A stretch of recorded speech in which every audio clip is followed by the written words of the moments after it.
আসসালামু আলাইকুম সবাইকে। আহ, খলিলুর রহমান সাহেব না, এখন হচ্ছে যে প্রথম নির্বাচন হইল, বিএনপি ক্ষমতায় আসলো, তারপর হচ্ছে খলিলুর রহমান সাহেব কেন মন্ত্রী হইল? ঠিক আছে, তো আসলে কি উনি তো মন্ত্রী হওয়ারই কথা ছিল। তো আপনারা অবাক হচ্ছেন কেন ভাই? আপনারা অবাক হচ্ছেন কেন? আমি একটু অনেক পিছনে যাই, হ্যাঁ। খলিলুর রহমান সাহেবকে নিয়ে আসছিল হচ্ছে ডাক্তার ইউনূস সাহেব। খলিলুর রহমান সাহেবের দ্বৈত নাগরিকত্ব ছিল, মনে আছে আপনাদের? এটা নিয়ে ফার্স্ট ভেটো দিছিল বিএনপি। বিএনপির সালাউদ্দিন সাহেব ওনার নিজের বক্তৃতাতে বলছিল যে একজন বিদেশি কাকে না, আপনারা দেখে নিন, আমি ব্যাখ্যা দিতে পারবো না, সরি।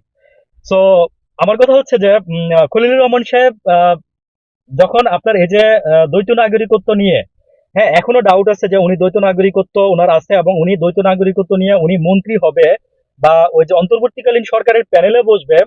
তো তখন অনেক আলোচনা সমালোচনা, হ্যাঁ, খলিল রহমান সাহেব খারাপ, খলিল সাহেব টার্মিনাল দিয়ে দিতেছে, ওই যে আপনার এই যে কে যেন বলে, মানে ভাই, মানে খলিল সাহেবের দুর্নামের কোনো শেষ ছিল না তখন।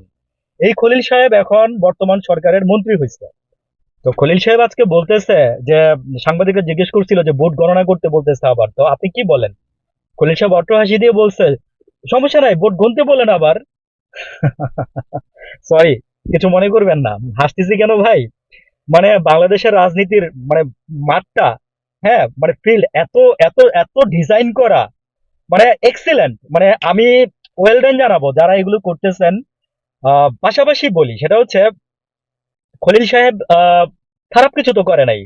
খলিল সাহেব আপনার দেখেন যে একটা দ্বন্দ্ব ছিল, হ্যাঁ, ক্যান্টনমেন্টের নিরাপত্তা নিয়ে এই সেই নিয়ে, তারপরে খলিল সাহেব ওই যে রোহিঙ্গাদের নিয়ে, মনে আছে আপনারা সব ভুলে গেছেন?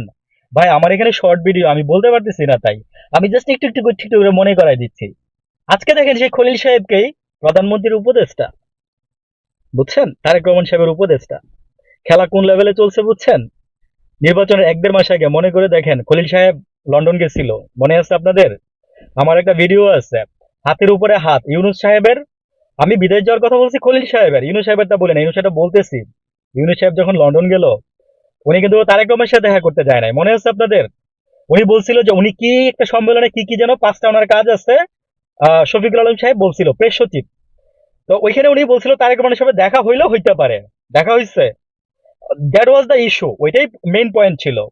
হাতের উপরে হাত, আমার একটা ভিডিও আছে, আমি সেদিনই বলছিলাম 12 তারিখে নির্বাচন হয়ে যাবে, কনফার্ম থাকেন। এবং যা হওয়ার হয়ে গেছে, বুঝছেন, যা হওয়ার হয়ে গেছে। তো আজকে যে খলিল সাহেব যে মন্ত্রী হয়েছেন না, আপনারা অবাক হচ্ছেন, আমি আরেকদিন বলবো, ঠিক আছে? তো খারাপ কিছু না, ভালোই। হ্যাঁ, তো ওই যে পিনাকি সাহেব বলছিল যে আমার একজন লোক পাঠাইছি মন্ত্রিত্বে, তো তখন ওনারে কোয়েশ্চেন করা হয়েছিল